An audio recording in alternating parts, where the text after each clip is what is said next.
यहां पर कहते हैं ये सीता जी कौन है? बोले ये मानुषी नहीं है। तुल्या सीमंतिनी तस्या मानुषी तु कुतो भवेत। और हे लंकेश, वो जो राम हैं उनका प्राण उस पत्नी में, भार्या में, सीता में ही बसता है। अगर उस स्त्री का तुम हरण कर लो तो निश्चित रूप से उनको जीता जा सकता है, क्योंकि वो निष्प्राण हो जाएंगे। सीता के बिना वो निष्प्राण हो जाएंगे, क्योंकि उन्हीं में राम का प्राण प्रतिष्ठित है। तस्यापहर भार्या तुम तम प्रमथ्य महाबने सीतया रहितो रामो न चैव ही भविष्यति। श्री सीतारामचंद्र भगवान की जय। विराजी। श्री महर्षि वाल्मीकि कहते हैं कि सीता के बिना राम नहीं रह सकते। सीतया रहितो रामो न चैव ही भविष्यति। ये वाक्य क्या है? भले इस वाक्य को अकंपन कह रहा है, लेकिन वेदों के वाक्य का यह अनुवाद है। वाल्मीकि रामायण तो वेदावतार है। पग पग पर कहां कहां किस श्रुति का अनुवाद कर रहे हैं महर्षि वाल्मीकि। वेदों में एक श्रुति आई, वहां पर श्री जी की महिमा का वर्णन करते हुए वेदों ने कहा कि आनीतवाताम स्वधया तदेकम। भगवान के विषय में वर्णन करते हुए श्रुति कहती है, वेद कहता है कि आनीतवाताम स्वधया तदेकम। परमात्मा के अंतर भी जो श्वसन क्रिया है, परमात्मा जो श्वास लेते हैं, प्राणित होते हैं, उनके अंदर वो प्राणन प्रक्रिया श्री जी के द्वारा है। अगर श्री जी न हो तो उनके अंदर प्राणन भी न हो। आनीतवाताम स्वधया तदेकम। और उन्हीं स्वधा देवी के कारण उनके अंदर प्राणन होता है। और वो स्वधा देवी कौन है? बोले श्री जी। श्रद्धया देवो देवत्वमश्नुते। श्रुति कहती है, वेद कहती है कि वही श्री जी जो श्रद्धा का स्वरूप है, उन श्री जी के कारण ही भगवान में देवत्व है। वो देवाधिदेव है। श्रद्धया देवो देवत्वमश्नुते। तो ये जो श्रुति कहती है कि श्री जी के कारण भगवान में प्राणन है, श्री जी के कारण ही भगवान प्राणन करते हैं, उनकी श्वसन क्रिया चलती है। अगर श्री जी न हो तो ठाकुर भी निष्प्राण हो जाएं। श्रुति के इसी भाव को यहां पर मानो अकंपन कह रहा है रावण से कि उन्हीं सीता के कारण उनके अंदर प्राण का संचार है। अगर उनका हरण कर लो तो वो तो अपने आप ही समाप्त हो जाएंगे। सीतया रहितो रामो न चैव ही भविष्यति। सीता से रहित होकर के राम नहीं रह सकते। रावण ने कहा इसके लिए क्या करना होगा? अकंपन ने कहा कोई युक्ति लगाओ और किसी प्रकार उस भार्या को, उनकी भार्या को, सीता को आप ले आओ। बस फिर तो रो रो करके, दुखी होकर के, अन्न जल छोड़ करके वो दोनों भाई इतने कमजोर हो जाएंगे, इतने दीनहीन हो जाएंगे कि उनको आप जब चाहोगे अपने वश में कर लोगे और जीत लोगे। रावण ने योजना बनाई, सीता हरण की। और तुरंत रावण ने कहा बाढ़म कल्यम गमिष्यामि। बाढ़म बहुत बढ़िया है, तुमने बहुत अच्छा सुझाव दिया। कल ही मैं इस कार्य में लग जाता हूं। कल्यम प्रातः काल ही। गमिष्यामि जाऊंगा। हेकस सारथिना सह, केवल सारथी को लेकर के जाऊंगा और जाकर के आनये श्याम च वैदेहीम हृष्टो महापुरीम। और वैदेही को लेकर के मैं आ जाऊंगा, अकेले जाऊंगा। एक सारथी को लेकर के जाऊंगा और सीता को लेकर के मैं चलाऊंगा। कल ही जाऊंगा।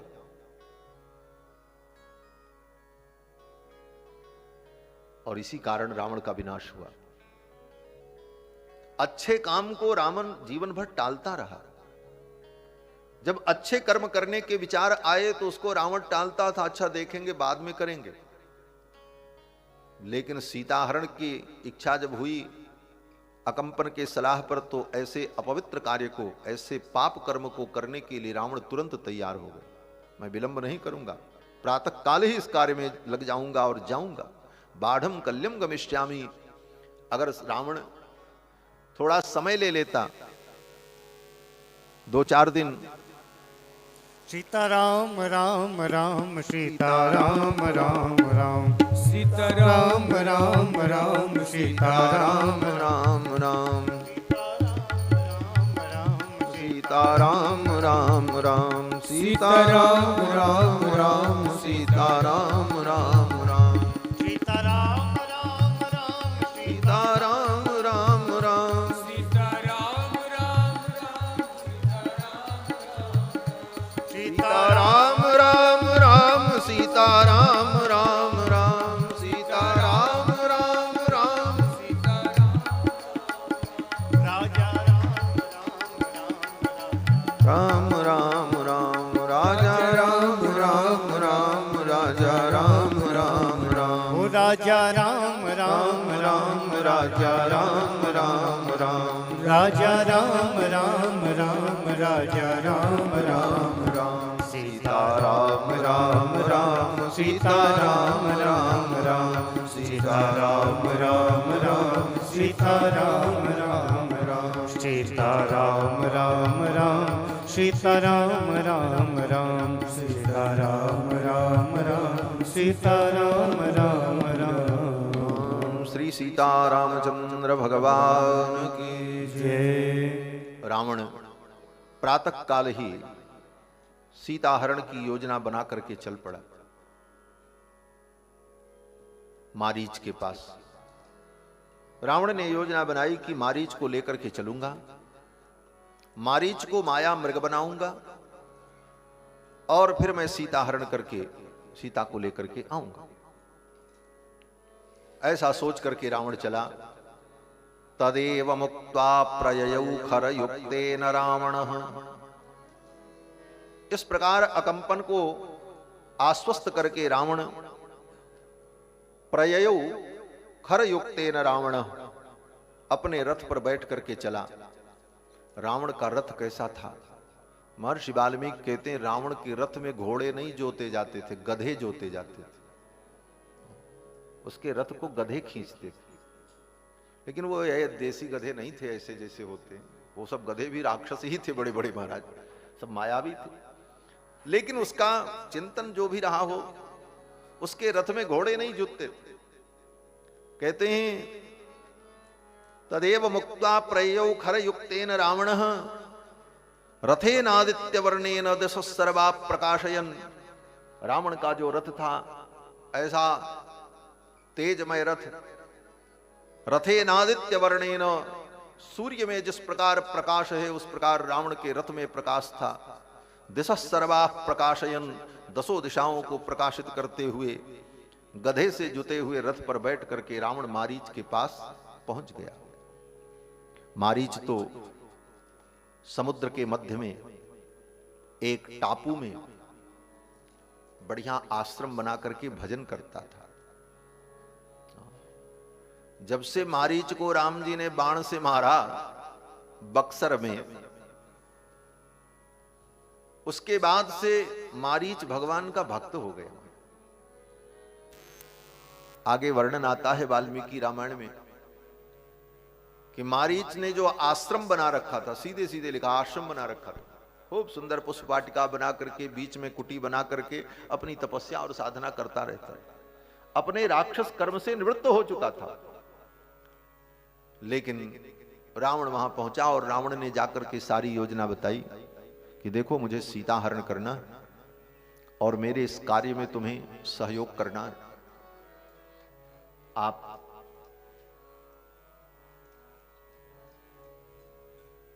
माया मृग बन जाओ और आपको देखकर सीता मृग की कामना करेंगी। राम उस मृग को पकड़ने के लिए जाएंगे, अवसर पाकर के मैं सीता का हरण कर लूंगा।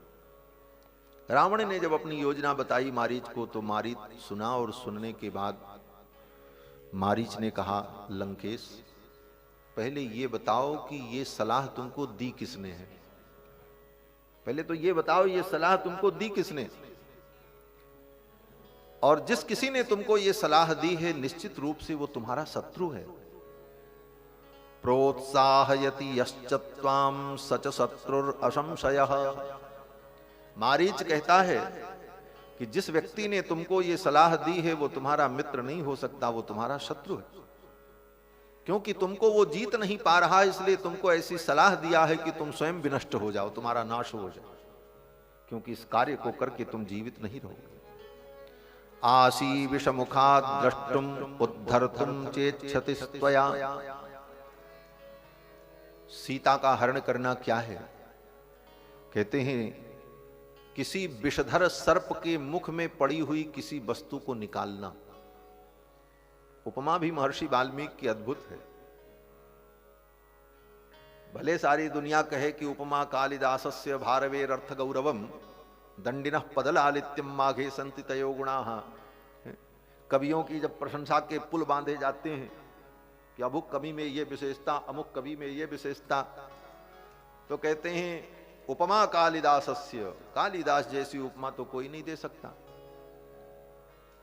भारवे अर्थ गौरवम, भार्यु कवि अपने काव्यों में जो अर्थ गौरव है उसको जो प्रकट करते हैं वो किसी कवि में नहीं। दंडिना पदलालित्यम, दंडी कवि के पदों में, उनकी रचनाओं में जो पदलालित्य है वो किसी के पास नहीं है। फिर आगे प्रशंसा करते हुए कहते हैं माघे संति त्रयो गुणाः, महाकवि जो माघ हैं उनमें तो तीनों प्रकार के गुण हैं, लेकिन ये सब केवल अतिशयोक्ति है। यथार्थ तो ये है कि महर्षि वाल्मीकि की वाणी में जो साहित्य है, जो लालित्य है, जो उपमा है, वो दुनिया के किसी कवि के पास हो नहीं सकती। कितनी सुंदर उपमा दी महर्षि वाल्मीकि ने। मारीच कहता है, अकंपन कहता, मारीच कहता है कि हे लंकेश, तुम सीता हरण करने की जो योजना बना रहे हो, सीता को प्राप्त करना कितना कठिन है। वे जैसे किसी विषधर सर्प के मुख में कोई वस्तु रखी हो और उसको कोई निकालने जाए, परिणाम क्या होगा? बोले तुरंत वो काट खाएगा और तुम मर जाओगे, एक क्षण भी बचोगे नहीं। राम वो है। इसलिए कर्मणानेन केनापि कापथम प्रतिपादितः, जिस व्यक्ति ने तुमको ये कुमार्ग बताया है निश्चित रूप से वो तुम्हारा शत्रु। इसलिए हे लंकेश, ये विचार तुम छोड़ दो, जाओ लंका। त्वं स्वे सुदारेषु रमस्व नित्यम, तुम अपनी पत्नी के साथ रमण करो, अपनी देवियों के साथ लंका में सुखपूर्वक निवास करो। रामस्य भार्यो रमताम वनेषु, और राम अपनी भार्या सीता के साथ वन में रमण करें, इस चक्कर में तुम मत पड़ो। इतना जब समझाया मारीच ने, रावण मान गया। पहली बार तो रावण मान गया और लौट गया, उसने सीता हरण का विचार त्याग दिया। महर्षि वाल्मीकि लिखते हैं कि एव मुक्तो दशग्रीवो मारीचेन स रावण। इस प्रकार मारीच के द्वारा समझाए जाने पर रावण न्यवर्तत पुरीम लंकाम विवेश चक्रिहोत्तमम, रावण लौट करके लंका चला गया और अपने घर में जाकर के सुखपूर्वक रहने लगा। सीता हरण की योजना छोड़ दी। लेकिन जैसी हो भवितव्यता तैसी मिले सहाय, आप न आवे ताहि पर ताहि तहां ले जाए। भवितव्यता यही थी कि रावण के कुल का संहार होना था, कोई कारण बनना था। रावण ने तो सीता हरण का संकल्प त्याग दिया, लेकिन तब तक शूर्पणखा लंका पहुंच गई। वहां भी पहुंची है, ये जहां जहां जा रही है वहां वहां विनाश का कार्य हो रहा। शूर्पणखा पहुंची। ततः शूर्पणखा दृष्ट्वा सहस्राणि चतुर्दश जगाम परमोद्विग्ना लंकाम रावण पालिताम। जगाम परमोद्विग्ना लंकाम रावण पालिताम, उन 14,000 राक्षसों को और खरदूषण को मरते देखकर शूर्पणखा ने विचार किया, अब मुझे लंका चलना चाहिए, और पहुंच गई लंका।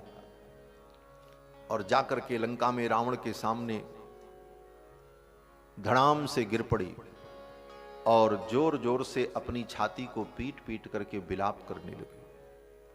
शूर्पणखा की इस दीन दशा को रावण ने देखा।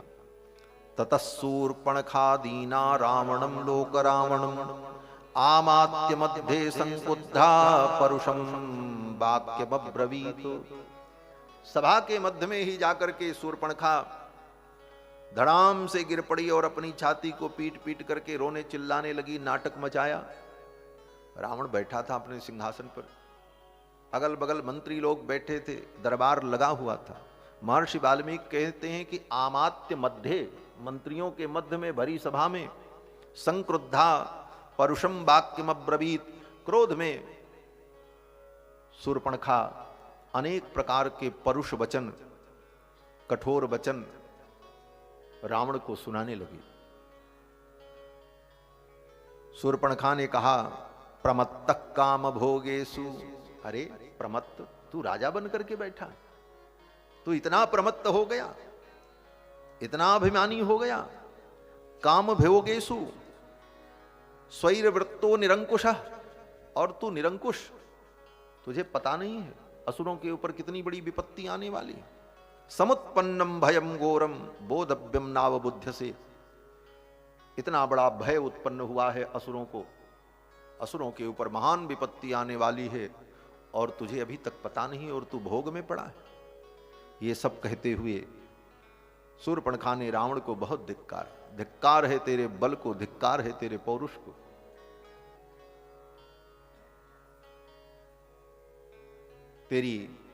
तेरे बहन की नाक कट गई, कान कट गया, तेरे भाई खरदूषण मारे गए, इतने राक्षस मारे गए और अभी तू भोग और विलास में पड़ा है।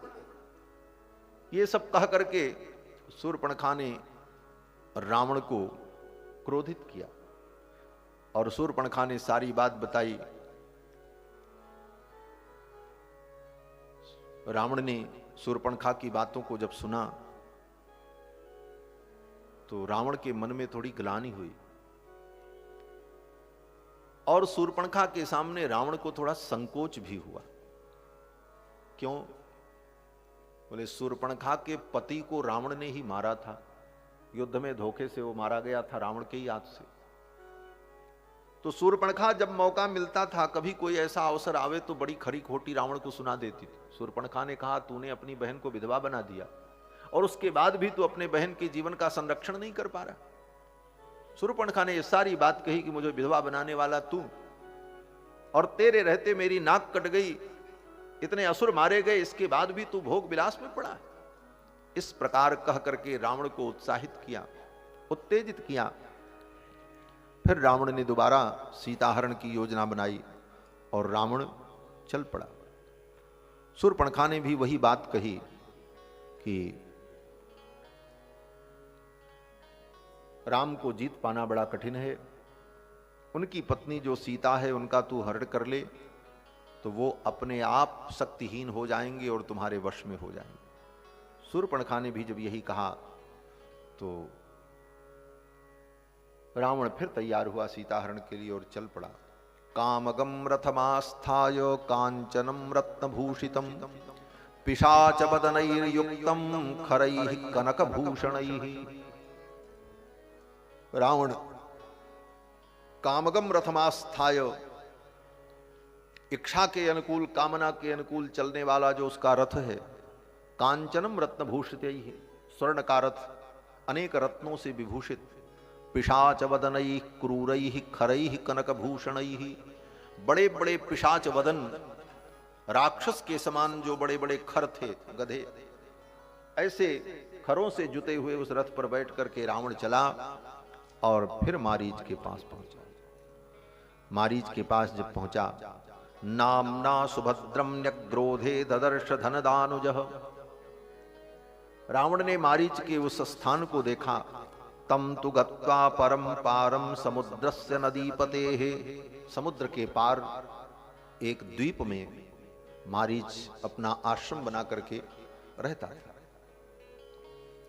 रावण जब पहुंचा तो देखता क्या है, ददर्श आश्रम एकांते पुण्ये रम्ये,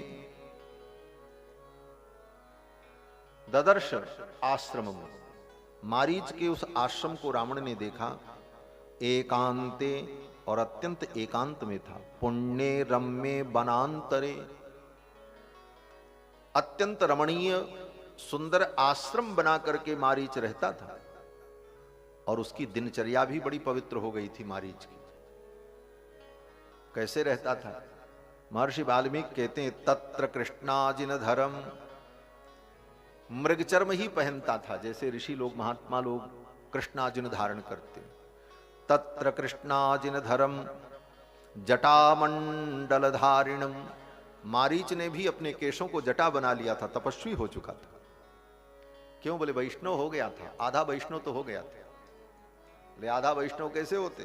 बोले जब वैष्णव कोई होता है तो उसको भगवान के आयुध से अंकित किया जाता है, शंख चक्र से अंकित किया जाता है। राम जी ने बक्सर में ही अपने बाण से उसको अंकित कर दिया था, मानो चक्रांकन कर दिया था उसका। आधा वैष्णव तो हो ही चुका था और राम जी का दर्शन कर चुका था और लक्ष्मण जी का भी दर्शन कर चुका था। भगवान का दर्शन, संत का दर्शन और भगवान के आयुध का संस्पर्श प्राप्त करके मानो उसके अंदर आधी वैष्णवता तो आ चुकी थी।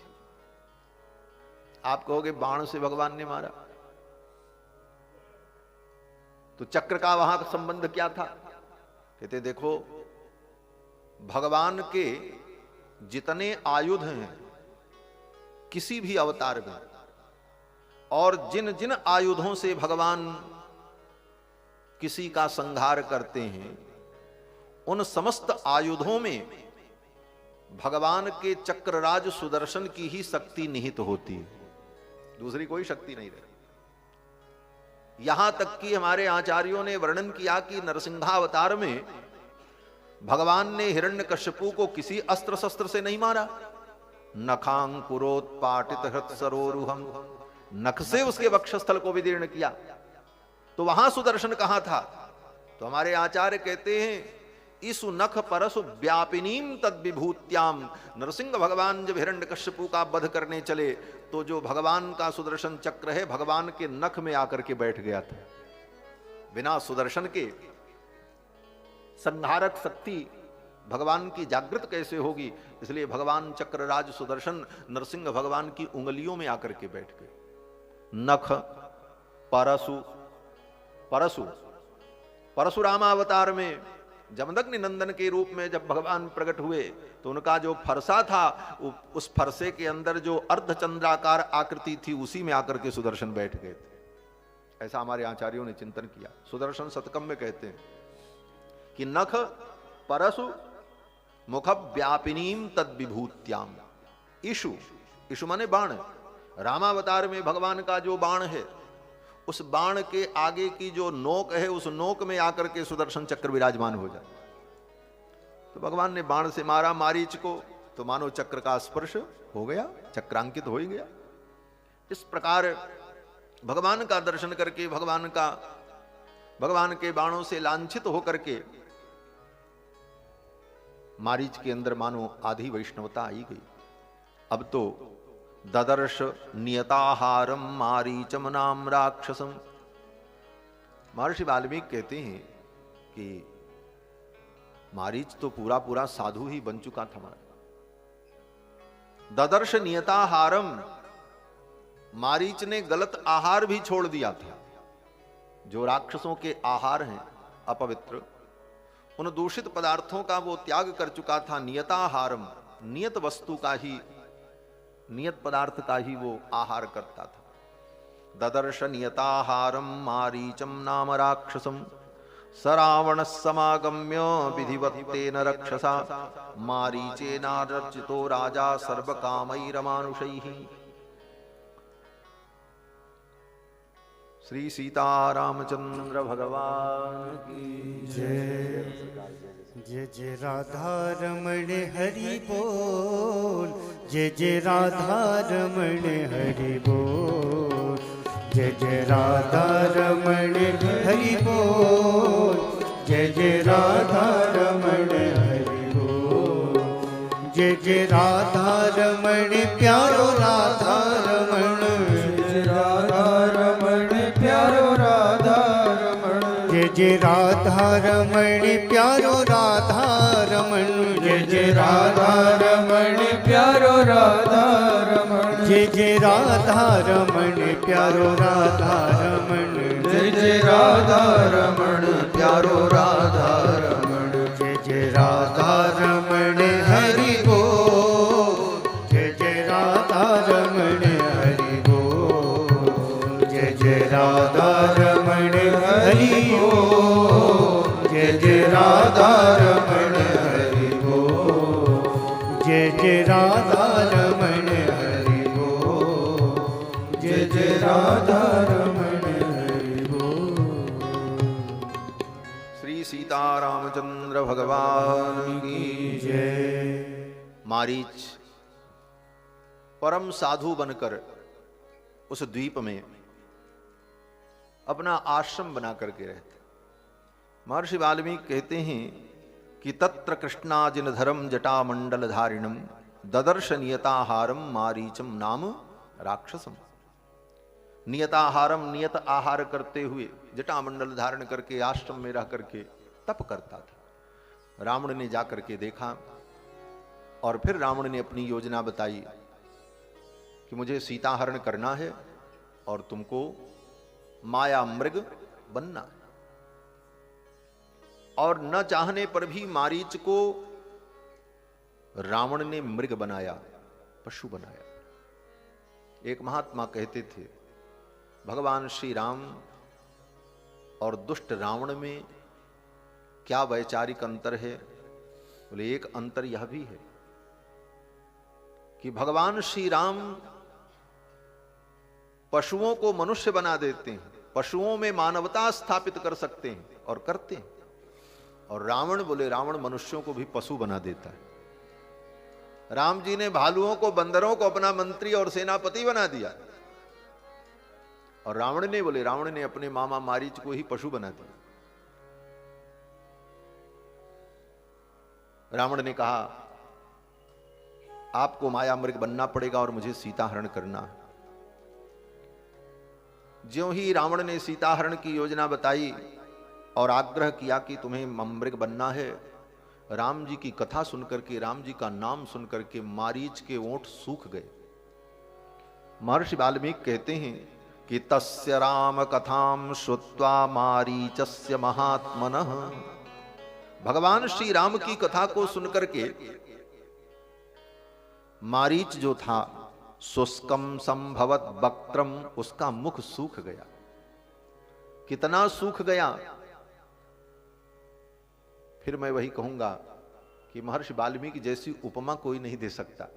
ऐसा उदाहरण प्रस्तुत करते महाराज की भाव हृदय में उतर जाए। वो भले लोग कहें उपमा कालिदासस्य, कालिदास जी की महिमा में ये बातें कही जाती हैं, लेकिन महर्षि वाल्मीकि तो अद्भुत कहते हैं शुष्कम संभवत वक्त्रम परित्रस्तो बभूव च ओष्ठो परिलहन शुष्कौ। उसका ओंठ इतना सूख गया कि मारीच बार बार अपनी जीभ से चाट चाट करके उसको भिगोने लगा। परिलिहन, चाटने लगा। जैसे हमारे आपके ओंठ सूख जाते हैं तो क्या करते हैं? बोले बार बार जीभ उसको चाट चाट करके मुलायम बनाती है।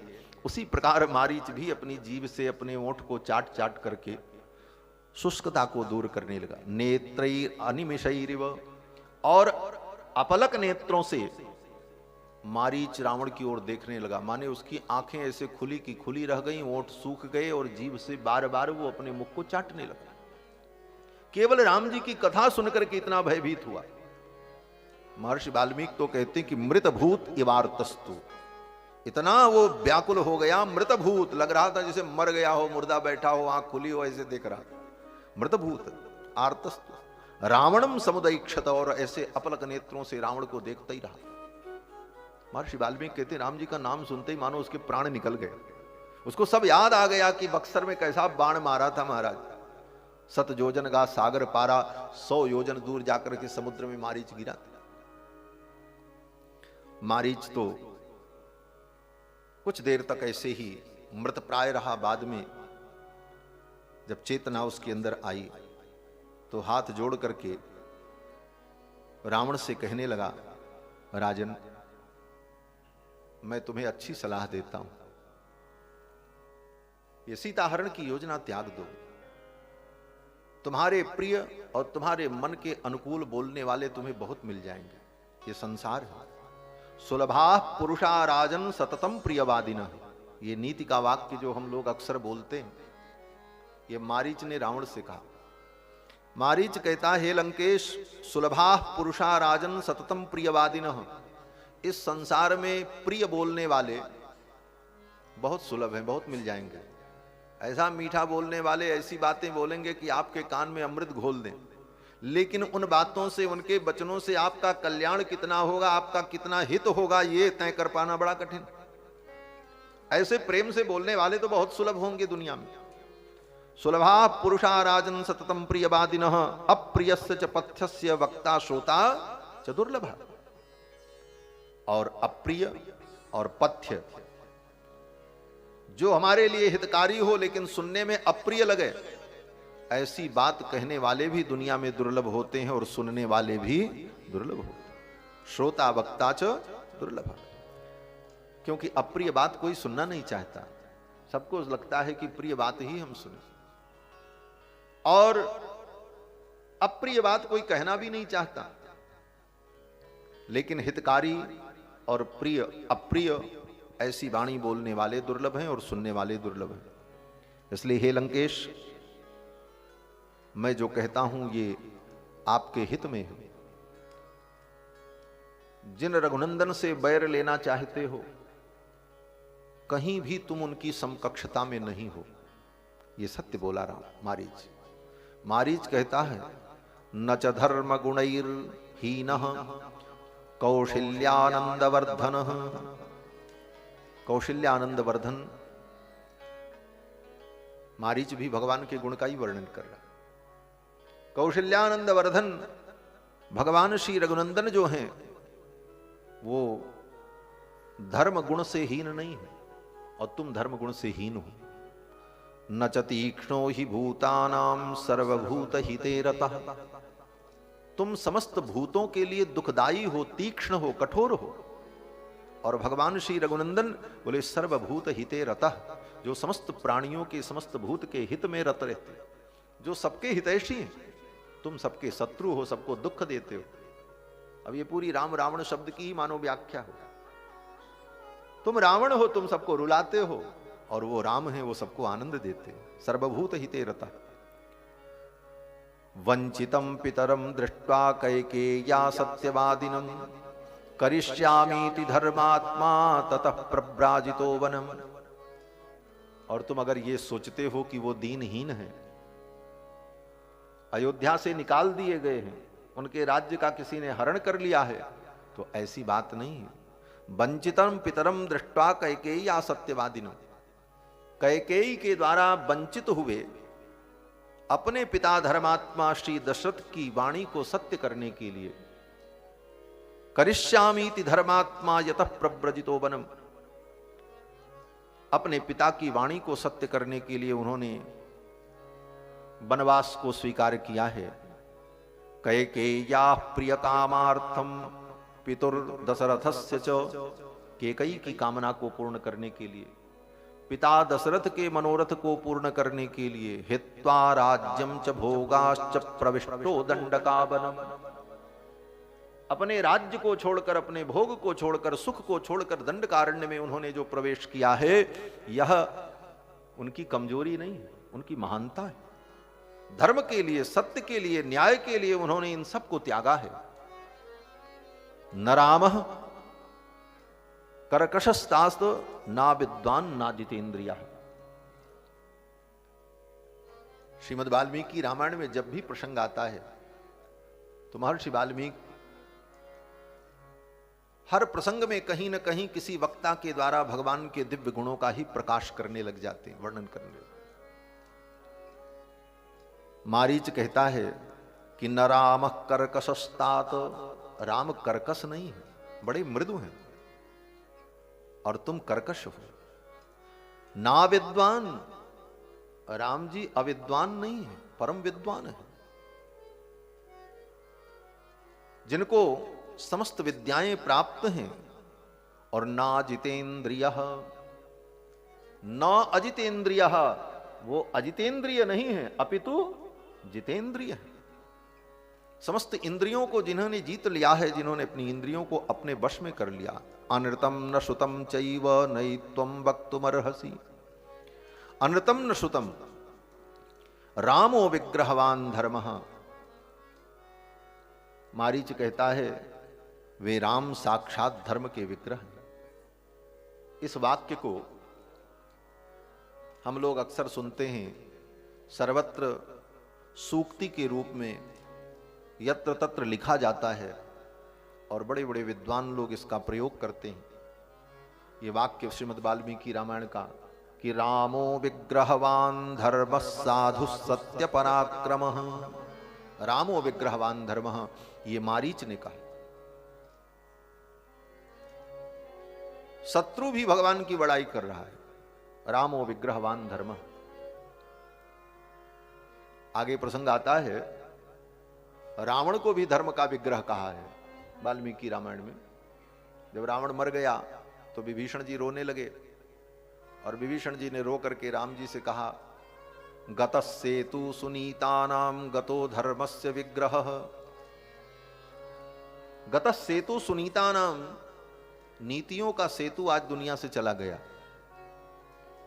गतो धर्मस्य विग्रह, जो धर्म का विग्रह था वो चला गया। रावण को भी धर्म का विग्रह कहा। जब रावण भी धर्म का विग्रह, राम जी भी धर्म के विग्रह, फिर दोनों में विग्रह क्यों हुआ? जब दोनों धर्म के ही विग्रह थे तो विग्रह का कारण क्या हुआ? कहते हैं वो अलग विषय है। रावण को जो धर्म का विग्रह कहा, रावण किस धर्म का विग्रह है?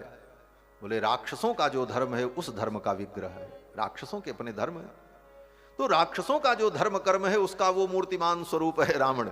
और राक्षसों का धर्म क्या है? बोले परद्रव्य हरण, पर स्त्री हरण इत्यादि, हिंसा इत्यादि जो अधर्म है राक्षसों का धर्म है। राक्षस जिन आचरणों से युक्त होते उन धर्मों का मानो मूर्तिमान स्वरूप है रावण। गतो धर्मस्य विग्रह। इस प्रकार मारीच कहता है कि रामो विग्रहवान धर्मः साधु सत्य पराक्रम।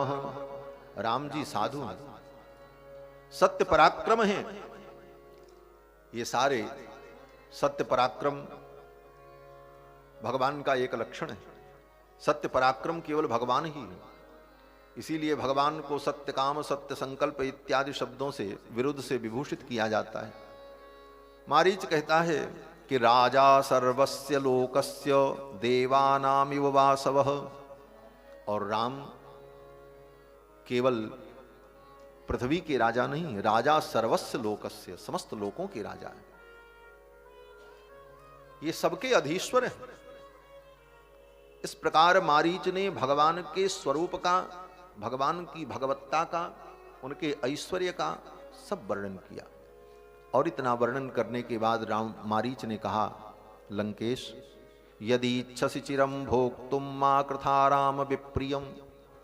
अगर चिरकाल तक, दीर्घ काल तक तुम सुख भोगना चाहते हो, राज्य भोगना चाहते हो, तो मां कृथा राम विप्रियम, राम का विरोध मत करो। और राम का विरोध करके तुम सुखी नहीं हो पाओगे। और इतने पर भी मारीच को संतोष नहीं। मारीच और वर्णन करता। मारीच कहता है, महाराज अब तो वो युवा हो चुके हैं, जवान हो चुके हैं। जब वो 19 वर्ष थे, मारीच ने यही कहा कि 19 वर्षोयम अकृतास्त्रश्च राघवः कामम तुमम तत्सैन्यम मया सह गमिष्यति। मारीच ने कहा कि जब वो 19 वर्ष थे, माने 12 वर्ष की भी अवस्था पूरी नहीं भई थी। यहां पर मारीच ने 19 कहा है। और उस समय वाल्मीकि जी ने वहां पर जहां का ये प्रसंग है वहां पे 19 कहा है। 19 वर्षों में रामो राजीव लोचना, श्री दशरथ जी महाराज कहते हैं। इसीलिए गोविंदराज स्वामी जी ने वहां 19 का अर्थ 19 ही किया है, क्योंकि 2 जगहों पर विवाह के समय भगवान की आयु कितनी थी ये 19 ही कहा गया और एक जगह पर 19 कहा गया। तो 2 जगहों पर 19 होने के कारण 19 का अर्थ भी 19 ही ग्रहण किया। मारीच यही कहता है कि 19 वर्ष के जब थे तब मैंने उनका पराक्रम देखा है। अपने बाणों से मुझे उन्होंने मारा और मैं इतनी दूर आकर के समुद्र में गिरा। आज भी मैं उनके उस बाण के पराक्रम का स्मरण करता हूं और उनका नाम लेते ही मुझे भय उत्पन्न हो जाता है। इसलिए हे लंकेश, उनसे विरोध मत करो। जब से उन्होंने मुझे मारा है बाण से, आज भी मुझे सर्वत्र राम ही दिखाई पड़ते। राम जी के बाण का ऐसा प्रताप कि मारीच को वो दिव्य दृष्टि प्राप्त हो गई जो दिव्य दृष्टि बड़े बड़े वेदांतियों को मिलती। महाराज, क्या दिव्य दृष्टि वेदांतियों की होती? सर्वम खल्विदम ब्रह्म नेह नास्तीति किंचन। सर्वम खल्विदम ब्रह्म, सर्वत्र परमात्मा ही है। सी राम मैं सब जग जानी। सर्वत्र परमात्मा का दर्शन, ये जो ब्रह्म दृष्टि है, जो वेद वेदांत पढ़ करके अनुष्ठान साधन संपन्न होने के पश्चात होता है, वो राम जी के बाण से ही मारीच को मिल गया। मारीच कहता है, वृक्षे वृक्षे ही पश्यामी चीर कृष्णाजिनांबरम। ये मेरे आश्रम के जितने पेड़ हैं, इन पेड़ के एक एक पत्तों में हमको कृष्ण भगवान श्री रघुनाथ जी दिखाई देते। इन पेड़ के एक एक पत्तों में हम राम जी का दर्शन करते हैं। और किस रूप में? बोले चीर कृष्णाजिनांबरम, सुंदर बलकल वस्त्र धारण किए हुए और जटा मुकुट धारण किए हुए टहल रहे हैं। आप कहोगे मारीच ने तो अभी राम जी को उस समय देखा था जब राम जी बालक थे, विश्वामित्र जी के साथ गए थे, तब मारीच ने देखा राम जी को। उस समय तो राम जी मोर मुकुट धारण किए हुए थे, राजकुमार वेश में थे, धनुष बाण धारण किए थे। लेकिन यहां पर मारीच राम जी का जब वर्णन करता है तो रावण से कहता है, वृक्षे वृक्षे च पश्यामी चीर कृष्णाजिनांबर। चीर वस्त्र धारण किए हुए तपस्वी वेश में रघुनंदन विराजमान है। ये पत्ते पत्ते में हमको दिखते हैं। बोले ये वेश उसने कब देखा? तो वाल्मीकि जी ने इसका समाधान लिखा है कि इसके पहले भी मारीच एक बार पंचवटी गया था। रावण के कहने पर माया मृग बन करके जब गया, वो तो तीसरी बार गया है। एक बार बीच में दो राक्षसों को लेकर के ऐसे ही घूमते घूमते मारीच पहुंच गया पंचवटी में। भगवान श्री राम ने दूर से मारीच को देखा।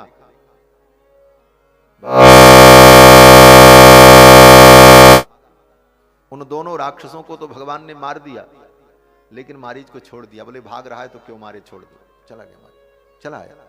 उस समय भगवान के उस रूप को देखा था, इसलिए यहां पर कह रहा है कि वृक्षे वृक्षे ही पश्यामी चीर कृष्णा जिनांबर। दो बार भगवान ने इसको पहले छोड़ दिया है, एक बार बक्सर में, एक बार पंचवटी में। तीसरी बार जब आया था तब राम जी ने नहीं छोड़ा। बोले दो बार तो छोड़ दिया, लेकिन तीसरी बार माफ नहीं करना चाहिए। एक बार गलती करो माफी, दो बार करो माफी, तीसरी बार अगर गलती करोगे तो फिर दंड मिलेगा ही मिलेगा। इसलिए तीसरी बार जब मृग बन करके आया तब भगवान ने कहा इसका उद्धार कर ही देना चाहिए, अब इसको छोड़ना ठीक नहीं। तो महाराज मारीच कहता है कि वृक्षे वृक्षे ही पश्यामी चीर कृष्णाजिनांबरम गृहीत धनुषम रामम पासहस्तमिवांतकम। हाथ में धनुष बाण लिए हुए मृत्यु के समान टहलते हुए घूमते हुए रघुनंदन को मैं देख रहा हूं। सर्वत्र उनका मुझे दर्शन होता है।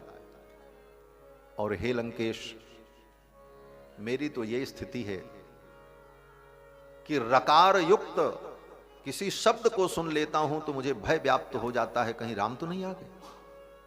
ये मारीच की दूसरी दिव्यता है। बोले ये दिव्यता कैसी? बोले वेद वेदांत उपनिषद पढ़ करके साधन संपन्न होने पर जो ब्रह्म दृष्टि होती, वो ब्रह्म दृष्टि तो उसको हो गई, सर्वत्र राम जी दिख रहे हैं। अब राम जी का स्मरण उसको कैसा हो रहा है? कहते हैं जिस प्रकार भगवान शंकर को भूत भावन शशांक शेखर कपाल माली भगवान शिव भगवान का जिस प्रकार स्मरण करते हैं, वह स्मरण की विधा मारीच को प्राप्त हो गई। शंकर जी की स्थिति क्या है? भगवान शंकर पार्वती जी से कहते हैं रकारादीनि नामानि शृण्वतो मम पार्वती। हे पार्वती, रकार से युक्त अगर शब्द का कोई उच्चारण करता है तो मेरे मन को प्रसन्नता हो जाती, मन प्रसन्नताम याति। क्यों? बोले राम नामाभिशंकया। अरे ये मेरे प्रभु का नाम लेने जा रहा, राम कहने जा रहा। कोई कहे रबड़ी, तो रबड़ी कहने चले तो र कहते ही शंकर जी प्रसन्न हो जाते, अरे ये तो राम कहने जा रहा। र से युक्त कोई भी शब्द का उच्चारण करे तो भगवान शंकर कहते मुझे प्रसन्नता होती कि मेरे प्रभु के नाम का ये प्रथम अक्षर बोल रहा है, आगे वाला अक्षर बोलेगा, ये उत्सुकता हो जाती। ये भगवान शंकर की स्थिति, और यही स्थिति मारीच की हो गई। मारीच कहता है रकारादीनि नामानि रामत्रस्तस्य रावण रत्नानि च रथाश्चैव वित्रासम जनयन्ति में। अगर कोई व्यक्ति रकार से युक्त शब्द उच्चारण करता है, कौन सा शब्द बोले, रत्नानि च रथाश्चैव, कोई रत्न कहना चाहे, कोई रथ कहना चाहे तो उसमें र है। मारीच कहता मुझे डर लग जाता, राम जी तो नहीं आ गए। इस प्रकार भगवान में तन्मयता की प्राप्ति होगी। मारीच कहता है कि हे लंकेश, अगर हमें जिंदा देखना चाहते हो तो अब राम जी की चर्चा बंद कर दो। नते राम कथा कार्या यदि माम द्रष्टुम इच्छसी, अगर तुम मेरे हितैषी हो, मेरे भांजे हो, तो तुम मुझे जीवित देखना चाहते हो तो नते राम कथा कार्या, राम जी की कथा बंद कर लो, राम जी की चर्चा छोड़ दो और तुम लौट जाओ। मारीच ने जब मना कर दिया, माया मृग बनने के लिए तैयार नहीं हुआ मारीच, तब रावण ने कहा कि नो चेत करोषि मारीचो हन्मित्वामहमद्य वै। अगर तुम मेरी बात मान करके मृग नहीं बने, कांचन मृग नहीं बने, तो राम तुमको मारेंगे नहीं मारेंगे वो तो बाद की बात है, मैं तुमको आज ही मार दूंगा। रावण ने कहा आज ही मैं तुमको समाप्त कर दूंगा। नोचेत करोषि मारीच हन्मित्वामहमद्य वै एतत् कार्यम अवश्यम में बलादपि करिष्यसि। और बल पर पूर्वक तुम्हें यह कार्य करना पड़ेगा, मैं तुमसे यह कार्य कराऊंगा। और अगर तुमने मेरी बात नहीं मानी तो मैं तुम्हें मार दूंगा। रावण ने जब इस प्रकार कहा कि मैं मार दूंगा, तब मारीच ने विचार किया ये दुष्ट है, मार ही देगा, मैं इसका क्या कर पाऊंगा। और इस दुष्ट के हाथ से मरने से अच्छा है राम जी के हाथ से मर जाए। वे रघुनंदन साक्षात धर्म स्वरूप हैं, धर्म के विग्रह हैं, परमात्मा है। उनके बाणों से मेरी मृत्यु होगी तो मेरी उत्तम गति होगी, और इस राक्षस के हाथ से मरने पर तो मुझे नरक की ही प्राप्ति हो। क्यों? बोले रावण राक्षस होते हुए ब्राह्मण भी है, और शास्त्र का वचन है कि ब्राह्मण को मारने वाला नरक में जाता है, ब्रह्म हत्या करने वाला, और ब्राह्मण के द्वारा जो मारा जाता है वो भी नरक में जाता है। ब्राह्मण के द्वारा जिसकी मृत्यु होती है उसको उत्तम गति नहीं मिलती, अग्रहत कहा जाता है उसको, माने ब्राह्मण के द्वारा जो मारा जाए उसको मृत्यु, उसको उत्तम गति नहीं मिलती। इस बात को उद्भासित किया है हमारे श्री वत्सचिन्ह स्वामी जी महाराज ने अति मानुषस्तव में, और प्रसंग दर्शाया कि गृद्धराज जटायु को भगवान ने वैकुंठ प्रदान कर दिया। तो वहां पर वत्सचिन्ह स्वामी जी ने ये शंका उपस्थित करके स्वयं समाधान भी किया कि भाई अग्रजन्मा ब्राह्मण के द्वारा मारे जाने पर व्यक्ति को उत्तम गति की प्राप्ति नहीं होती, तो गृद्धराज जटायु को उत्तम गति कैसे मिली? गृद्धराज जटायु को नियमतः उत्तम गति नहीं मिलनी चाहिए थी, क्योंकि ब्राह्मण के द्वारा मारा गया। ब्राह्मण जिसको मारे उसको तो नरक होता, उत्तम लोक नहीं मिलता। लेकिन भगवान का यही अति मानुष चरित्र है कि भगवान इन सारे नियमों को किनारे करते हुए अपने दिव्य प्रभुता के प्रभाव से उस गृद्धराज को, जटायु को अपने परम धाम भेज देते। यही समाधान दिया है वहां। तो ब्राह्मण के हाथ से मरने वाले को भी उत्तम गति नहीं मिलती। वहां पर टीका में वेद की कोई श्रुति को उद्धृत किया है, वहां पर जिस श्रुति में यह कहा गया है कि ब्राह्मण के द्वारा मारे जाने पर व्यक्ति को उत्तम गति की प्राप्ति नहीं होती, वहां कोई श्रुति उद्धृत किया है उन्होंने, आचार्य चरण ने। तो कहने का भाव यही कि मारीच ने भी यही विचार किया इसके हाथ से मैं मरूंगा तो मुझे तो उत्तम गति मिलेगी नहीं, इससे अच्छा मैं भगवान के हाथ से मरूं। मरना इधर भी है उधर भी है। भांति देखा जब मरना, उभय भांति देखा निज मरना, तब ताकि सिर रघुनायक सरना, तब ताकि सिर रघुनायक सरना।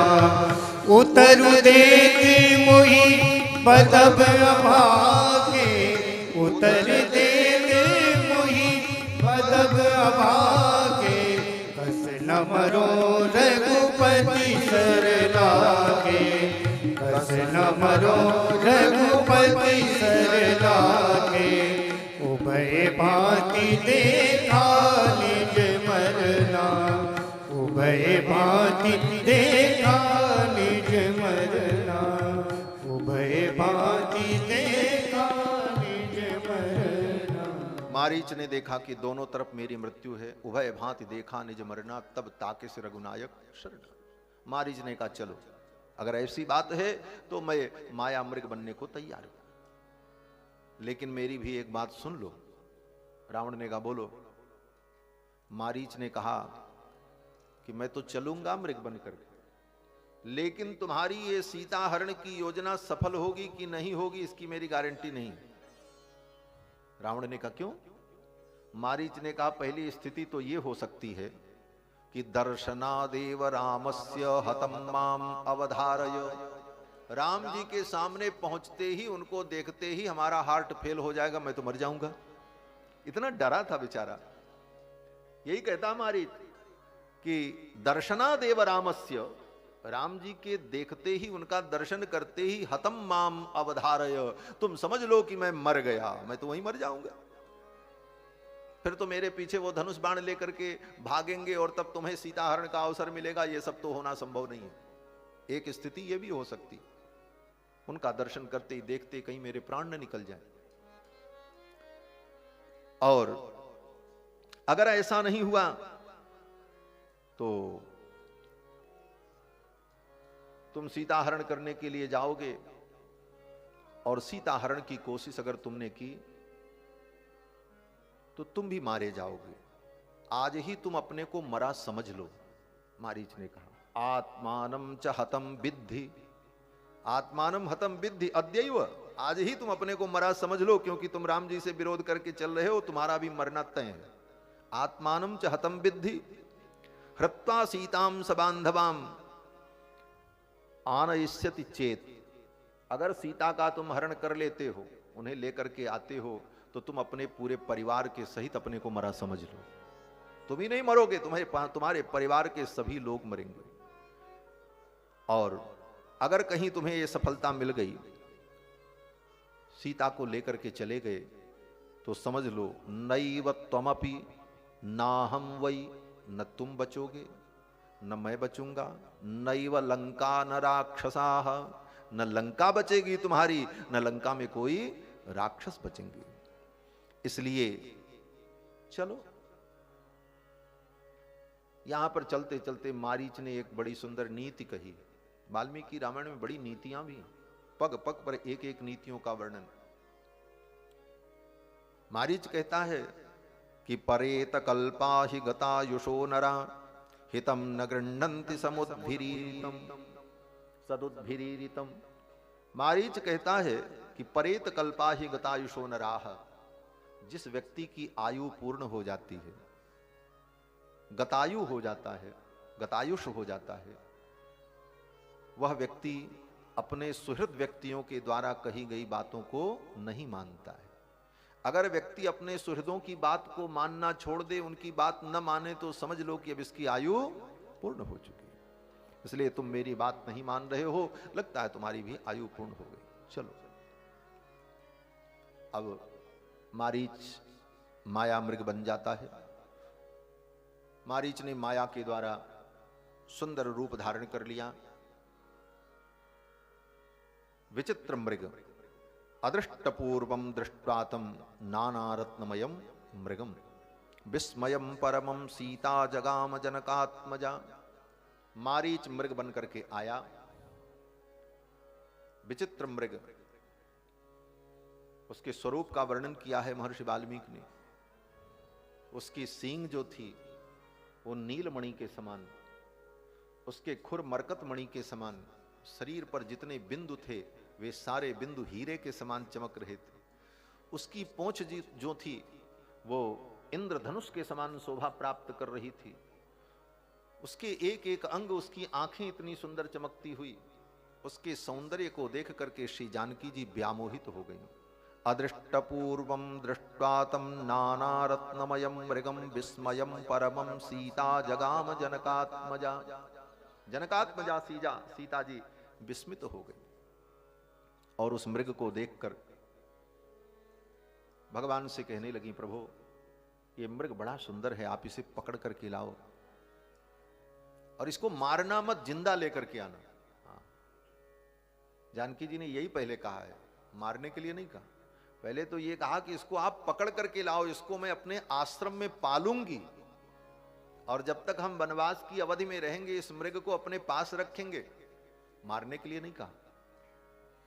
और जब वनवास की अवधि पूरी होगी तो इस मृग को लेकर के अयोध्या चलेंगे और इस मृग को देख करके अयोध्या के लोग आश्चर्यचकित होंगे और हमारी 14 वर्ष की वन यात्रा का यह संस्मरण होगा और ये अयोध्या में लोगों को आश्चर्य चकित करेगा। इस मृग को हम अयोध्या लेकर के चले। श्री जानकी जी कितने करुणामयी हैं, उस मारीच को भी मारने नहीं देना चाहती आ जाए तो मैं इसका पालन करूं, मां है, और फिर इसे अयोध्या वास कराऊं, इसे अयोध्या ले चलूं। लेकिन विधि का जो विधान है, महाराज उस मारीच को देखकर भगवान तो जान गए। लक्ष्मण जी ने भी देखा, लक्ष्मण जी को शंका हो गई। लक्ष्मण जी ने कहा, प्रभु ये मृग नहीं है। संकमानस्तु तम दृष्ट्वा लक्ष्मणो वाक्यम अब्रवीत। लक्ष्मण जी को शंका हो गई, ऐसा मृग तो हो नहीं सकता। तमेवेनमहं मन्ये मारीचम राक्षसम मृगम। लक्ष्मण जी ने कह दिया ये मारीच है, अभी कुछ दिन पहले आया था और आपने जब दौड़ाया भाग गया और इसके साथ जो दो आए थे वो तो मारे गए थे, ये फिर आया। ये मृग नहीं है प्रभु, इसके पीछे जाना ठीक नहीं। तो राम जी ने कहा, लक्ष्मण सीता ने कहा है उनके लिए इस मृग को मैं लेने जाऊंगा। लक्ष्मण जी ने मन में सोचा, मेरी बात नहीं मान रहे हैं और अपनी दुल्हन की बात मान रहे हैं। जब भाई की सही सलाह न मान करके दुल्हन की सलाह माने तो बड़े बड़े बुद्धिमान भी विपत्ति में पड़ जाते हैं। राम जी को भी विपत्ति में पड़ना पड़ा। लक्ष्मण जी ने बड़ी अच्छी सलाह दी, ये माया मृग है, इसके पीछे आपका जाना ठीक नहीं है, लेकिन राम जी नहीं माने। लेकिन राम जी बड़े नीतिज्ञ हैं। राम जी ने कहा, देखो लक्ष्मण, तुम्हारी भी बात मैं मानता हूं। क्या बात? राम जी ने कहा कि सीता जी ने जीवन में पहली बार तो मुझसे कुछ कहा है। आज तक सीता जी ने कभी भगवान से कुछ नहीं कहा। अयोध्या से चलते समय जानकी जी ने यही कहा था, प्रभु मैं कभी आपसे कुछ नहीं मांगूंगी, जो मिल जाएगा वही मैं खा करके, वही पहन करके आपके साथ जीवन बिता लूंगी। मैं आपसे कभी कुछ नहीं मांगूंगी, आपको मैं कभी किसी वस्तु के लिए प्रेरित नहीं करूंगी। और नहीं किया जानकी जी। भगवान श्री राम कहते हैं, लक्ष्मण आज पहली बार तो सीता जी ने मुझसे कुछ कहा और उनकी इस कामना को मैं न पूर्ण करूं तो उनको कष्ट होगा। राम जी ने कहा, और लक्ष्मण जी ने कहा, प्रभु इस कामना की पूर्ति में आप कष्ट में पड़ जाएंगे। भगवान श्री राम ने कहा, लक्ष्मण मैं तुम्हारी बात मानता हूं, अगर ये मारीच है तो मेरे बाणों से बच करके नहीं जा सकता। 2 बार इसको मैंने छोड़ दिया है, इस बार मैं इसे नहीं छोड़ूंगा, मार दूंगा। लक्ष्मण जी ने कहा ठीक है। लक्ष्मण जी की बात न मान करके राम जी चल पड़े। परिणाम भयानक हुआ। हमारे आचार्य कहते हैं कि लक्ष्मण जी कौन हैं? बोले जीवाचार्य हैं, रामानुज हैं। कल गुरुदेव भगवान ने कहा था प्रवचन में, आदौ जगदाधार शेषः तदन सुमित्रा नंदन वेश। सृष्टि के आदि में ये जगदाधार शेष हैं और उसके पश्चात ये सुमित्रा नंदन है। द्वापर में बलराम हैं और कलयुग में श्री रामानुज। भजयति राजम भव भीरो। ये यतिराज हैं, रामानुज हैं, जीवाचार्य हैं। और हमारे आचार्य कहते हैं कि संत्यज सकल उपायाचरणम, जिन उपायों से तुम संसार सागर से पार जाना चाहते हो, संत्यज, उनको छोड़ दो, कोई जरूरत नहीं। संत्यज सकल उपायाचरणम, बोले तब क्या करें? बोले ब्रज रामानुज चरणौ शरणम, रामानुज की चरण ग्रहण कर लो। और उन्हीं रामानुज के सिद्धांत का प्रतिपादन करने वाले, उन्हीं के नाम से विभूषित पूज्य सदगुरुदेव भगवान की स्मृति में यह महोत्सव चल रहा है। भगवान श्री रामानुजाचार्य कहते हैं संत्यज सकल उपायाचरणम ब्रज रामानुज चरणौ शरणम भज यतिराजम भज यतिराजम भज यतिराजम। ये रामानुज है, और रामानुज की बनाई हुई आचार्य की मर्यादा को दोनों को मानना पड़ता है। आचार्य का ये महोत्सव है। बस थोड़ी सी बात कह करके मैं वाणी को विराम दूंगा, क्योंकि आगे सीताहरण का प्रसंग है। सीताहरण में नहीं होना देखना चाहते। ब्रज की भूमि में और किशोरी जी की पावन भूमि में सीताहरण का प्रसंग मैं कहूं, बस यहीं तक कह करके वाणी को विराम देंगे, रामानुज की महिमा का वर्णन करके। बाकी कथा तो भगवान की सदा पूर्ण है, वो कभी अपूर्ण होती ही नहीं। पूर्णमद पूर्णमिदं पूर्णात् पूर्णमुदच्यते पूर्णस्य पूर्णमादाय पूर्णमेवावशिष्यते। भगवान का चरित्र सदा परिपूर्ण है, वो कभी अपूर्ण होता ही नहीं। और अगर उसे समाप्त करने की दृष्टि से कोई सोचे कि हम इसको पूर्ण कर देंगे, बोले तब भी नहीं हो सकता। अनंत का कोई पार पा ही नहीं सकता। भगवान की कथा सदा परिपूर्ण ही होती है, कभी अपूर्ण होती नहीं। और अगर कोई सोचे कि हम इसको पढ़ करके कह करके पूर्ण करेंगे, उस स्थिति में कभी वो कर नहीं सकते। तो इस प्रकार से भगवान रामानुजाचार्य का जो वैभव, रामानुजाचार्य जीवाचार्य है। और आचार्य की भूमिका क्या होती है? बोले आचार्य भगवान और जीव की मध्यस्थ वो कड़ी है जो दोनों को जोड़ते हैं। जीव को भगवान से जोड़ने वाले कौन है? बोले आचार्य। इसीलिए वेद कहता है आचार्या देव विदिता विद्या साधिष्ठम प्रापयति। आचार्य के द्वारा विदित विद्या ही जीव को परम गति प्रदान करती है। आचार्यवान पुरुषो वेद, वेद कहता है कि आचार्यवान पुरुषो वेद। जो आचार्यवान है, जिसको आचार्य की प्राप्ति हुई है, वही उस पुरुष परमात्मा को जान सकता है। जिसको जीवन में आचार्य नहीं मिले, वो भगवान को भी नहीं जान सकता। आचार्य की कृपा के बिना भगवत तत्व का बोध नहीं। तो आचार्य की भूमिका क्या है? बोले आचार्य जीव और ब्रह्म को जोड़ने वाली बीच की कड़ी है। आचार्य जीव को परमात्मा से जोड़ते हैं। बोले महाराज कहां परमात्मा? अखिल हे प्रत्यनीक कल्याणैकतान श्वेतर समस्त वस्तु विलक्षण। और कहां जीवात्मा अनेक अनेक जन्मों का अपराधी। ये दोनों कैसे जुड़ेंगे? एक तरफ सोना और दूसरे तरफ लोहा। सोना और लोहा को जोड़ने जाओ, दुनिया का कोई कारीगर जोड़ पाएगा? लोहे को जितना टेम्परेचर दोगे तब वो गलेगा, उससे कम टेम्परेचर में सोना पहले वही पिघल करके बह जाएगा। कहां जोड़ोगे? कैसे जुड़ेगा? बोले जीव को ब्रह्म से जोड़ना कितना कठिन है। कहते हैं आचार्य वो पारसमणि हैं जिनकी शरणागति करने पर लोहा भी सोना बन जाता है, फिर सोने से सोना जुड़ जाता है। उस सोने को सोने से जोड़ देने का काम वे गुरु करते हैं पारस के रूप में, पारसमणि के रूप में। किस प्रकार? बोले सदगुरुदेव अपने उपदेश से और अपनी कृपा के द्वारा उस जीवात्मा के दोष का निराकरण करके उसको पवित्र और शुद्ध बना देते। लेकिन ये होता कब है? बोले जीव को जो आचार्य समझावे वो जीव मान ले, और भगवान को जो समझावे वो भगवान मान ले। आचार्य तो पुरस्कार स्वरूप होता है। पुरस्कार माने सिफारिश करने वाला। जैसे वकील होता है, वकील क्या करता है? बोले मुवक्किल जब जाता है अदालत में तो उसको न्याय कब मिलता है? बोले डायरेक्ट न्यायाधीश के सामने चला जाए तो न्यायाधीश भगा देगा, बोले तुमको न्याय नहीं मिलेगा, जाओ। बोले क्यों? बोले एक प्रक्रिया है। किसी वकील के वकालतनामे पर दस्तखत करके उसके माध्यम से तुम अपना पक्ष रखोगे तब तुम्हारी सुनवाई होगी। उसी प्रकार भगवान वो न्यायाधीश हैं जिनके दरबार में सीधे जीव चला जाए कोई सुनवाई नहीं होगी। आचार्य के माध्यम से जब वो प्रस्तुत होता है तभी न्यायाधीश के रूप में भगवान सुनते। तो वकील क्या करता है? बोले न्यायाधीश का भी सम्मान रखता है, मिलॉर्ड करता रहता है, मिलॉर्ड ऐसी बात। और इधर उसको समझाता है, देखो मैं तुमको जो कहता हूं वही बयान देना, दूसरा बयान मत देना, नहीं तो सारा मुकदमा बिगड़ जाएगा। और क्या बयान देना है वो वकील किसी और को नहीं बताता, अपने मुवक्किल को, अपने क्लाइंट को बताता है, और घर में चुपचाप बताता, देखो मैं जितना बता रहा हूं इतना ही कहना, इससे ज्यादा मत कहना, हाँ नहीं तो सामने वाला वकील जो है तर्क कर देगा। तो वो जो बताता है, सलाह देता है, वो क्या है? बोले सलाह कान में दिया जाता है, इसीलिए गुरु कान में मंत्र देते हैं। जब वहां दरबार में पहुंचना तो यही कहना, श्रीमन नारायण चरणु शरणम प्रपद्ये श्रीमते नारायणाय नमः।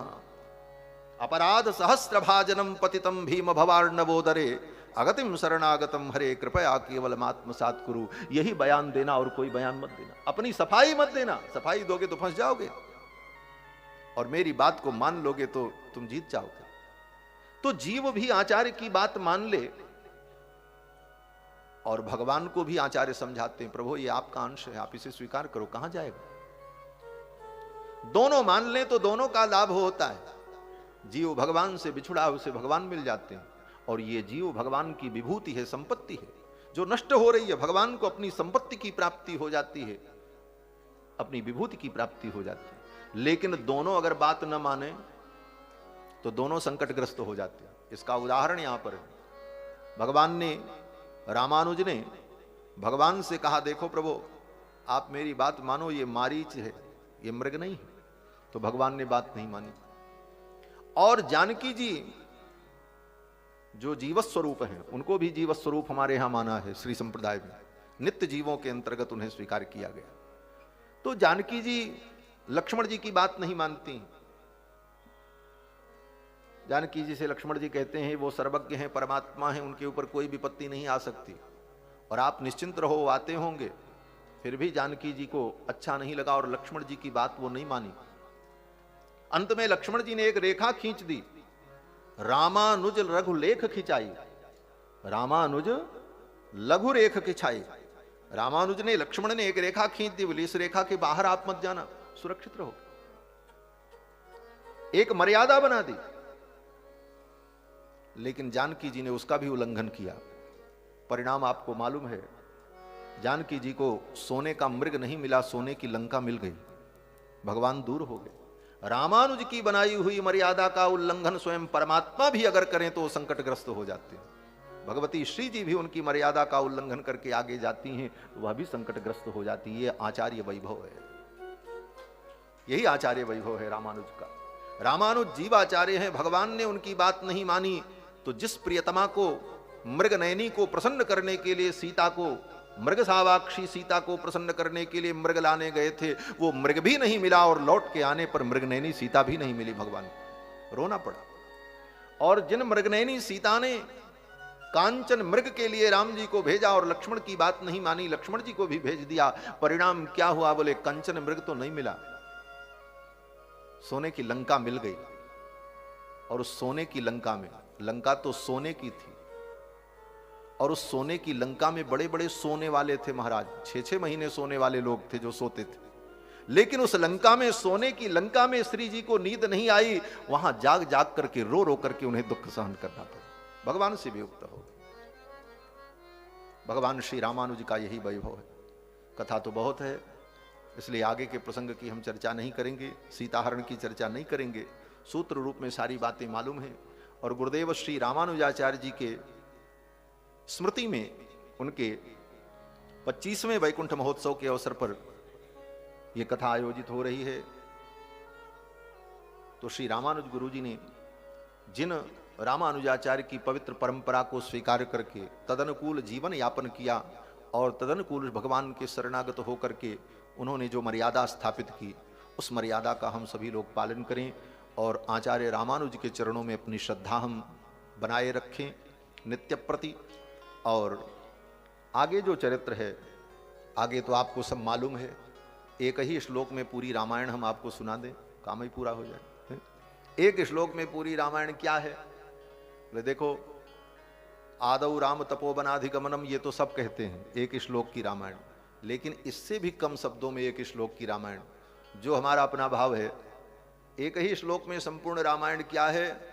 बोले नीलांबुज श्यामल कोमलांगम, नीलांबुज श्यामल कोमलांगम, भगवान परब्रह्म परमात्मा नारायण कृत्वात्मानम चतुर्भुजम, 4 रूपों में अयोध्या में प्रकट हुए भगवान श्री रघुनंदन, जो नीलांबुज अत्यंत कोमल श्रीअंग जिनके हैं, ऐसे भगवान प्रकट हुए। ये भगवान की बाल लीला है, नीलांबुज श्यामल कोमलांग। फिर मिथिला में विश्वामित्र जी के साथ जब पहुंचे तो धनुर्भंग किया, तब बोले सीता समारोपित वाम भागम, सीता जी बाएं भाग में आ गई, राम जी की विवाह लीला हो गई। और फिर बोले पाणव महासायक चारु चापम, अपने हाथ में अपने चाप को और बाण को लेकर के भगवान चल पड़े। बाण और धनुष का प्रयोजन क्या है? दुष्टों का संहार। बोले पूरी वन लीला इन्हीं शब्दों में निहित, पूरी वन लीला केवल एक शब्द में, पाणव महासायक चारु चापम। और फिर राक्षसों का संहार करने के बाद, रावण का वध करने के बाद भगवान सीता जी के सहित लक्ष्मण के सहित अयोध्या में आए। और जब सिंहासन पर विराजमान हुए तो नमामि रामम रघुवंशनाथम, सारी दुनिया ने उनके चरणों में प्रणाम किया। यही इतनी तो रामायण है। नीलांबुज श्यामल कोमलांगम में बाल लीला, सीता समारोपित वाम भागम विवाह के बाद की लीला, और फिर पाणो महासायक चारु चापम असुरों के संहार की लीला, और फिर अंत में राजगद्दी पर जब विराजमान हो गए तो नमामि रामम रघुवंशनाथम, ये भगवान की राजलीला। इसी में संपूर्ण रामलीला एक ही श्लोक में पूरी हो गई। भगवान अयोध्या के सिंहासन पर आरूढ़ हुए और 11,000 वर्ष तक भगवान ने प्रजा का पालन किया है। और प्रजा पालन करने के बाद धर्म की स्थापना करके, किस धर्म की स्थापना की? बोले एक ही सनातन धर्म है जो वर्णाश्रम धर्म है। चातुर्वर्ण्यम च लोकेस्मिन् स्वे स्वे धर्मे निवोक्षति। और धर्म की मर्यादा की स्थापना करके 11,000 वर्ष तक पृथ्वी का पालन करके फिर सपरिकर भगवान निज धाम जाते। संपूर्ण अयोध्या को लेकर के भगवान चले गए, किसी को नहीं छोड़ा। हमारे अयोध्या में एक तृण भी नहीं बचा। इसीलिए हमारे आचार्य कहते हैं कि ज्ञान क्रिया भजन लभ्यम अलभ्यम अन्यैहि एतेन केन वरदोत्तर कोसलस्थाः पूर्वम सदूर्वम अभजंत हिजंत वस्त्वाम त्वामामनन्ति कवयः करुणामृताब्धे ज्ञान क्रिया भजन लभ्यम अलभ्यम अन्यैहि। हे करुणाब्धे, हे करुणा सागर, हे परमात्मा, त्वामामनन्ति कवयः, ये बड़े बड़े विद्वान कवि लोग ये मानते हैं कि ज्ञान क्रिया भजन लभ्य, आप ज्ञान भक्ति और कर्म इनके द्वारा प्राप्त होते हैं। ज्ञान भक्ति कर्म ये 3 साधन हैं आपकी प्राप्ति के।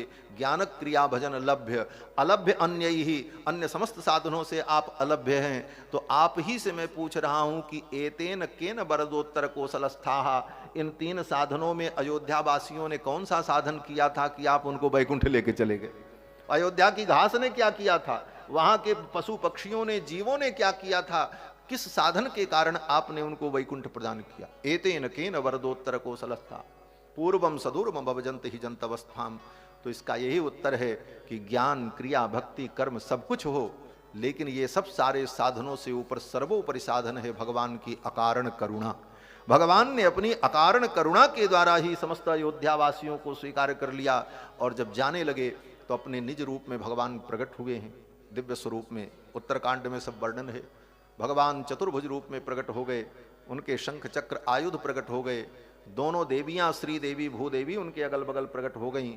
ब्रह्मादिक देवता प्रकट हो गए और सब लोग उनका स्तवन करने लगे। और इस प्रकार सपरिवार सपरिकर भगवान श्री रघुनंदन अपने निज तेज में, अपने निज धाम में प्रवेश करते हैं।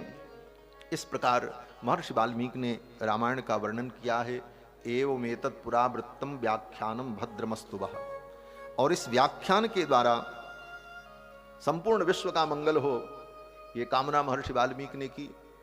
और बलम विष्णोः प्रवर्धताम, बलम विष्णोः प्रवर्धताम कहते हैं रामायण के पाठ से, रामायण की कथा से, रामायण के अनुष्ठान से भगवान विष्णु का वैभव संवर्धित होता है। बलम विष्णोः प्रवर्धताम। एक सज्जन जिनको इस बात से आपत्ति थी कि राम जी विष्णु भगवान के अवतार नहीं हैं, यही सिद्ध करने के लिए अपनी सारी बुद्धि, व्याकरण न्याय मीमांसा के सारे तर्क लगा डाले। अंत में उन्होंने यहां तक कह डाला कि रामायण में तो वाल्मीकि जी यही कहते हैं कि बलम विष्णु प्रवर्धताम, भगवान विष्णु तो राम जी के सामने बहुत छोटे हैं। रामायण सुनने से भगवान विष्णु का भी बल बढ़ जाता है, हाँ थोड़े बलवान हो जाते हैं। ले इस प्रकार का कुतर्क नहीं करना चाहिए। भगवान विष्णु में और रघुनंदन में कोई अंतर नहीं। अर्थितो मानुषे लोके जन्ने विष्णु सनातन। महर्षि वाल्मीकि कहते हैं सनातन विष्णु परमात्मा ही राम के रूप में प्रकट हुए। तो भेद बुद्धि को छोड़कर सर्वत्र भगवत दर्शन, भगवान के सभी रूप वंदनीय हैं, अर्चनीय हैं, कहीं कोई छोटा नहीं, कहीं कोई बड़ा नहीं। यही भाव, यही सिद्धांत वैष्णवों का सिद्धांत है, यही हमारे पूर्वाचार्यों की मान्यता है।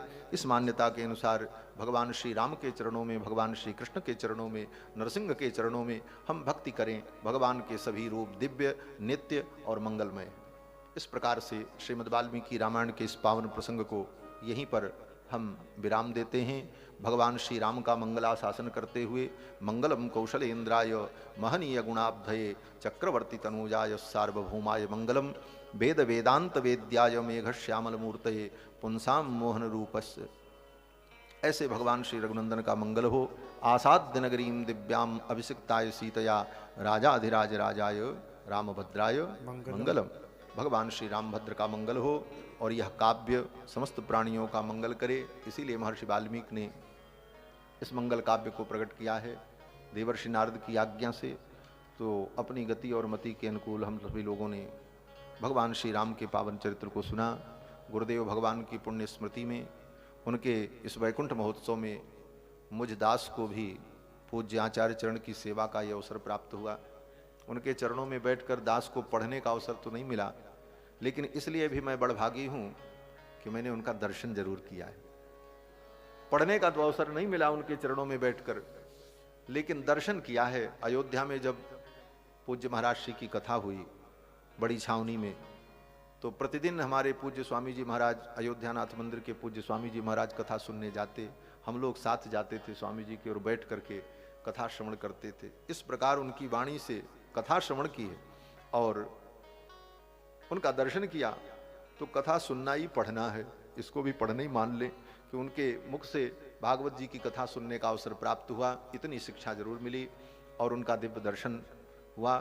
और आज पुनः दूसरी बार उनके पवित्र वैकुंठ उत्सव में मुझे सेवा का अवसर प्राप्त हुआ। ऐसे महापुरुष आचार्य का कैंकर्य करके, उनकी सेवा करके हम अपने को धन्य अनुभव करते हैं। और यहाँ जितने महापुरुष बैठे हैं सभी महापुरुषों के चरणों में प्रणत निवेदन करते हुए, विशेष रूप से श्री ठाकुर जी जिनकी महिमा अद्भुत है, ठाकुर जी सारी दुनिया जिनको पूजती है, जिनकी वाणी सुनने के लिए लोग लालायित रहते हैं, ऐसे महापुरुष मुझ जैसे व्यक्ति को बैठा करके कथा सुन ले रहे हैं, यही मेरे लिए बहुत बड़ी बात है और ये मेरे लिए बहुत बड़ा गौरव है। जिनकी कथा सुन करके हम लोगों ने बोलना सीखा। परसों चर्चा हो रही थी कि उस जमाने में, आज से 25 वर्ष 30 वर्ष पहले न मोबाइल होता था, न इतनी रिकॉर्डिंग की सुविधाएं थी, न कैसेटें हुआ करती थी। किसी चीज को ढूंढना और पाना बड़ा कठिन होता था। आज तो आदमी को कुछ खोजना हो तो सबसे बड़े गूगल महाराज बैठे हैं, दबाओ सब चीज मिल जाएगा। यूट्यूब में चले जाओ, चैनल में चले जाओ, मोबाइल में चले जाओ, सब मिल जाएगा। उस समय सारी चीजें कितनी अनुपलब्ध थी। महाराज श्री ने जब कथा की तो नंदोत्सव में जो पद और छंद सुनाया करते थे महाराज जी, उसको लिखने के लिए हमको कितनी मेहनत करनी पड़ी थी। परसों महाराज जी से निवेदन कर रहे कि एक एक शब्द को ढूंढने में क्या क्या उसमें सुनाया था महाराज श्री ने, आज तो सब मिल जाते हैं। तो महाराज पूज्य ठाकुर जी की कथा को सुन करके हम लोगों ने भी बोलना सीखा। ऐसे पूज्य ठाकुर जी के चरणों में बैठकर उनकी आज्ञा का पालन करते हुए गुरुदेव भगवान की स्मृति में हम सभी लोगों ने सहभाग किया। इसके लिए हम सभी लोग कृतकृत्य हैं और बड़भागी हैं। यही अनुभव करना चाहिए हमको, आपको। और सभी महापुरुषों के चरणों में प्रणति और सभी ब्रजवासियों को, वृंदावन धाम निवासियों को, ठाकुर जी के भक्तों को प्रणाम और उनके हृदय में विराजमान अंतर्यामी परमात्मा को प्रणाम। सी राम मैं सब जग जानी, करहूँ प्रणाम जोरी जुग पानी। इन्हीं शब्दों के साथ वाणी को विराम। बोलो श्री सीतारामचंद्र भगवान की जय, श्री हनुमान जी महाराज की जय, सब संतन की जय, सब भक्तन की जय, श्री वाल्मीकि भगवान की जय, श्री वेदव्यास भगवान की जय, श्री गोस्वामी तुलसीदास जी महाराज की जय, श्री सद्गुरुदेव भगवान की जय, श्री भाष्यकार रामानुज स्वामी जी महाराज की जय, जय जय सीताराम।